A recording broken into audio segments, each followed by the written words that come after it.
BNP chairperson ও সাবেক প্রধানমন্ত্রী বেগম খালেদা জিয়ার সুস্থতা কামনা করে যুক্তরাজ্যে প্রার্থনা করেছেন প্রবাসী বাংলাদেশিরা। মসজিদে মসজিদে মিলাদ ও দোয়া মাহফিল করছে যুক্তরাজ্য বিএনপি ও অঙ্গ সংগঠনগুলো।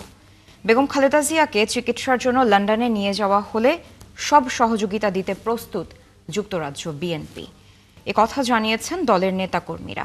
বিস্তারিত আরিফ মাহফুজের রিপোর্টে। ঢাকার এবারকেয়ার হাসপাতালে চিকিৎসাধীন খালেদা জিয়ার শারীরিক পরিস্থিতি সংকটাপন্ন অবস্থায় প্রায় 4 দিন গত হচ্ছে। তার সুস্থতা কামনায় প্রার্থনায় পুরো দেশ।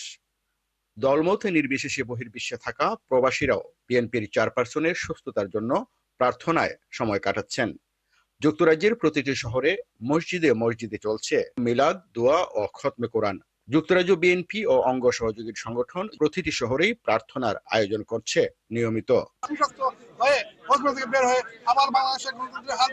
বাংলাদেশের 19 কোটি মানুষের দোয়ার আবেদনে আমাদের প্রিয় নেত্রীকে সুস্থ করে দেবে। বাংলাদেশের জন্য, বাংলাদেশের গণতন্ত্রের জন্য আল্লাহ যেন ওনাকে আরো কিছুদিন বাঁচিয়ে রাখেন। প্রতিটি রাজনৈতিক দল সহ দেশের প্রত্যেকটা সেক্টর থেকে ওনার জন্য দোয়া করতেছেন সবাই। চেয়ারপারসনের লন্ডন চিকিৎসার জন্য সকল প্রস্তুতিও করা হয়েছে চূড়ান্ত।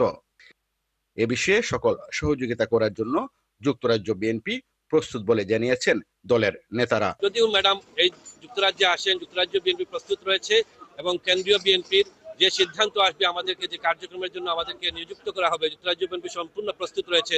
আমরা সবাই যার যার জায়গা থেকে সর্বোচ্চটুকু আমরা দিতে প্রস্তুত। সমস্ত বেমার আজার থেকে তাকে উদ্ধার করে দেন ইয়া আল্লাহ। আরিফ মাহফুজ, ৭১, লন্ডন।